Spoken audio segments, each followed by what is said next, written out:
गद्दारी करेगा तो फिर हर एक बच्चे बच्चे में कालवी साहब जीवित हो जाएगा। ये बात ध्यान रखें। हमारे समाज को ठगने का जिन जिन ने प्रयास किया, कालवी साहब ने नाक नहीं तोड़ी तो नाक खींच जरूर दी।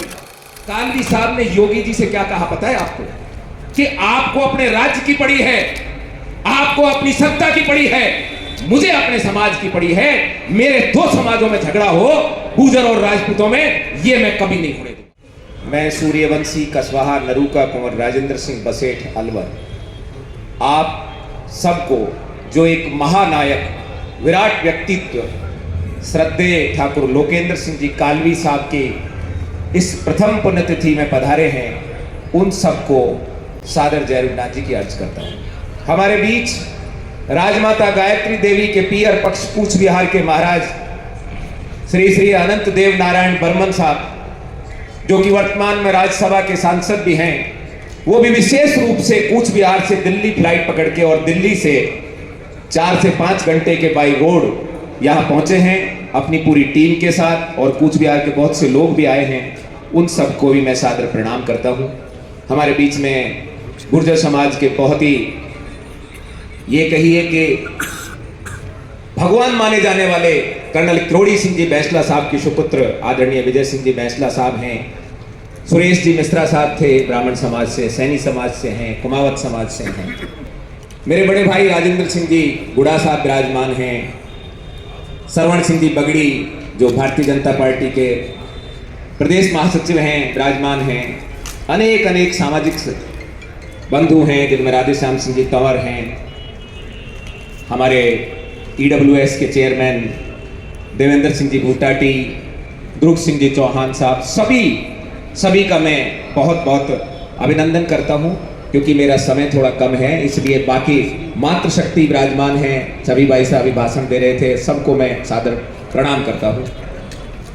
कालवी साहब का व्यक्तित्व कोई छिपा हुआ व्यक्तित्व नहीं है, और जैसा भाई विजय सिंह जी बैंसला साहब ने कहा था, कालवी साहब ऐसी भी चीज नहीं है कि केवल 13 मार्च को याद कर लिया जाए। वो याद करना पड़े तो ये तो बड़ी शर्म की बात है। कालवी साहब तो भुलाए नहीं भूलना चाहिए। ऐसा महामानव जिसने राजनीति के शिखर पर चढ़ते हुए केवल और केवल अपने समाज के लिए ठुकरा दिया हो। आप जानते हैं, जब परमाणु विस्फोट हुआ तब 5-6 व्यक्तियों को पता था कि परमाणु विस्फोट तुरंत होगा, और उन 5-6 व्यक्तियों में आपके ये महामानव कालवी साहब ही थे। बाड़मेर से लोकसभा का चुनाव लड़ा और जबरदस्त चुनाव था, और दोबारा चुनाव जीतते तैयारी हो चुकी थी पार्टी से लड़ने की। लेकिन समाज के साथ अन्याय हो जाए, दबंगों को आरक्षण मिल जाए, यह सहन नहीं हुआ। और हमेशा इसी जयपुर में जब राहुल गांधी जी को उपाध्यक्ष घोषित किया गया था, तब मुझे याद है दिग्विजय सिंह जी ने कहा था कि क्षत्रिय तो राजा रहे हैं, आरक्षण भूल जाए कालवी साहब। तो कालवी साहब ने कहा मैं कांग्रेस ही भूल जाऊं, और उसी दिन उन्होंने कांग्रेस छोड़ दी। आज है किसी में इतनी कुवत? हाँ है तो सही, महाराज अनंत देव नारायण बर्मन में है। इन्होंने भी दिखाया है। राज्यसभा में पहुंचते ही लोगों ने कहा, तो जिन्होंने भेजा उन्हीं से कह दिया, तुमने मुझे नहीं भेजा है, मैंने तुमको MLA जिताए थे, तब राज्यसभा का सांसद बनाऊं, मेरे ही MLA से बनाऊं, इसलिए तुम प्रोटोकॉल बदलो, मेरा प्रोटोकॉल बदलो। तालियां।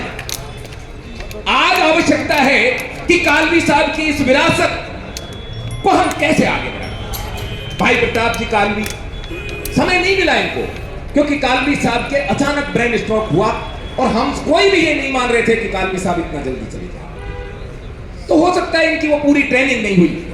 भवानी सिंह जी कालवी साहब एक बहुत उच्च कोटि के स्पोर्ट्समैन हैं, उन्हें भी समय नहीं मिला। लेकिन हम जैसों की यह जिम्मेदारी है जो कालवी साहब के साथ हमेशा रहे, या कालवी साहब को जिनका सानिध्य प्राप्त हुआ, कालवी साहब का सानिध्य जिन्हें प्राप्त हुआ। आप अंदाज लगा सकते हो, कालवी साहब ने मना किया था कि इस बात को कभी बताना मत, और इस वीडियो को कभी जारी मत करना। कालवी साहब ने योगी जी से क्या कहा पता है आपको? कि आपको अपने राज्य की पड़ी है, आपको अपनी सत्ता की पड़ी है, मुझे अपने समाज की पड़ी है। मेरे दो समाजों में झगड़ा हो, गुर्जर और राजपूतों में, यह मैं कभी नहीं होने दूंगा। ऐसे महामानव व्यक्ति जो देश के सबसे सशक्त नेता को ऐसी बात कह दे, मेरे सामने की बात है, बोलिए आप। ऐसे महामानव को सच्ची श्रद्धांजलि तो यह होगी कि उनके पदचिन्हों पर चलते हुए हम सब उनके लक्ष्य को प्राप्त करें। और क्या था उनका लक्ष्य? उनका लक्ष्य था सामाजिक न्याय, उनका लक्ष्य था सामाजिक समरसता, उनका लक्ष्य था जो अपनी जात का नहीं वो अपने बाप का, और जो अपने बाप का नहीं वो राष्ट्र का तो कुछ हो ही नहीं सकता। भाई ध्यान रखना, ये कहावत कालवी साहब की हम सबको याद रखनी चाहिए। मैं रामायण देख रहा था रामानंद सागर की, राम का कोई डायलॉग, अरुण गोविल जो राम का रोल कर रहा है, कोई डायलॉग पूरा नहीं होता क्षत्रिय बोले बगैर, इक्ष्वाकु बोले बगैर, रघुवंश बोले बगैर, अयोध्या बोले बगैर। ये हमें सीखना चाहिए। बात अलग चल रही है, आजकल राम अकेले कर दिए गए हैं। मैंने अपने जीवन में राम का कोई चित्र नहीं देखा जो राम दरबार के बगैर हो। आपने किसी ने देखा हो तो हाथ खड़ा कर देना मेरे को। किसी ने राम का ऐसा चित्र देखा जिसमें राम अकेले हो, बिना लक्ष्मण के हो? लक्ष्मण को शक्ति लगी, राम ने कहा कल से कोई युद्ध नहीं, लक्ष्मण जाएगा मैं भी मरूंगा। यह सकारात्मक भाव होता है जाति के प्रति, और यह था कालवी साहब में। हमको इन पर विचार करना पड़ेगा। राजनीति अपनी जगह और सब करो, कोई मना नहीं कर रहा, लेकिन राजनीति के लिए समाज के साथ गद्दारी करेगा तो फिर हर एक बच्चे में कालवी साहब जीवित हो जाएगा। यह बात था। हमारे समाज को ठगने का जिन जिन ने प्रयास किया, कालवी साहब ने नाक नहीं तोड़ी तो नाक खींच जरूर दी। थोड़ा सा कड़वा हूं क्योंकि नरू का हूं, न्याय कटारी बांधू तकत का धनी सु पैर सा। समय कम है, ज्यादा कहने की बात नहीं, अपन तो मिलते ही रहते हैं, प्लेटफार्म बहुत है, उन पर चलता रहता है। बड़े भाई राजेंद्र जी गुड़ा बैठे हैं, उनके सामने वैसे भी ज्यादा बोलना नहीं, वो हमसे ज्यादा, वो विधानसभा में बोलते हैं, हम तो यहाँ बोलते हैं। महाराज अनंत राय जी राज्यसभा में बोलते हैं, हम यहाँ बोलते हैं। भाई मनोज जी नांगली हैं, सब हमारे बीच में हैं। विजय सिंह जी बैसला साहब को मैं भी विश्वास दिलाता हूं, जहां भी आपको कालवी साहब के परिवार की और कालवी साहब की सेना की जरूरत पड़ेगी, वो आप भी आधी रात को आवाज दे देना था। अब हम सबका एक फर्ज जरूर है।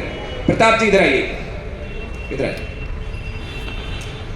हम में से सब यही समाज, यही सारे लोग बैठकर भवानी सिंह जी कालवी के ऊपर कालवी साहब की पगड़ी रखी। क्यों विजय साहब? रखी ना। और प्रताप जी कालवी को हमने जिम्मेदारी दी कि ये करनी सेना से, हम सब इसको करनी सेना के नेतृत्व करने में साथ हैं। कोई कमी वैसी है साथ बैठेंगे, दूर करेंगे। सब बैठे हैं यहाँ, हमारे छगन सिंह जी बैठे हैं, मामडोली जी बैठे हैं, सब भाई अपने हैं, सब एक साथ मिलकर। हमारी अनुज बधू बैठी हैं, गोगा बेटी जी की धर्मपत्नी हैं। इनके लिए भी जरूरी है कि बीच बीच में हुंकारा देना जरूरी है, नहीं तो ये जैसे अभी टाइम दिया 27 दिन का 25 दिन का, ये बढ़ाते रहेंगे। हम सबको, दो परिवार है कालवी और गोगा बेटी, इन दोनों परिवारों के पीछे पूरा समाज साथ खड़ा होना चाहिए, क्योंकि दोनों ने कुर्बानियां दे दी केवल हमारे समाज के लिए। इस बात से सहमत हैं तो मैं अपनी बात पूरी करता हूं। एक बात, मैं एक छोटा सा नारा लगाऊंगा, कालवी साहब अमर रहें, अमर रहें। कालवी साहब